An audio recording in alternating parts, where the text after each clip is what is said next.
Imphal Ziribam National Highway gi Oriental College tagi Kaithel Manbi Phawgi kilometer 15 rom sangba lambi gi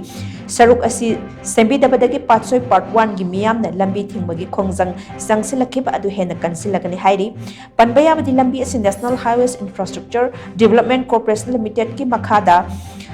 Avantika Construction Kopa Company amana kumjali singani kunmathoi gi July amadagi semba hokhibani adumainama kumjali singani kunmanga yauraba phawba lambi asi semba loisindabadagi miyamna tongan ba khudongsadaba kaya mayokna duna lakhibani laikai gi miyamna lambi asi semjinba loisinbinaba mari leinaba singda kaya rakhanna haijakhiba laikre adubu lambi asi akaknaba matamgi manungda loisilagani haibgi chapchaba thajaba ama mari leinaba singna piraktabadagi khoisaunaraba miyamna lambi asi thingmagi khongjang thasagi kunmathoi digi sangsin ba hokhibani presna phongba pawmagi matung ina lambi asi semjin bat loisindana thamliba asigi matangda youth welfare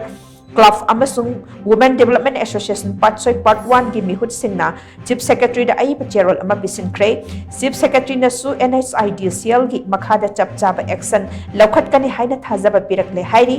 ngasi NHIDCL gi mari leineba official sing laktuna lambi thingliba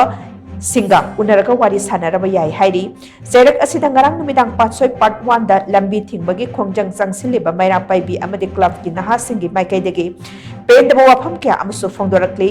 club ki miyoi amana hai kumjali singni kunmathoi degi haukiba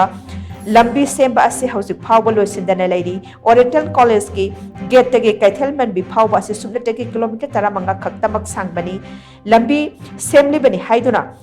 Kothok lamba kom sing kalbat sananaba tawkhairamba amadi nung thanaba lambi sing tawkhairamba asina maram oiraga accident thoktuna miyoi kya asok opan nangkrai lambi asdegi tholakpa upul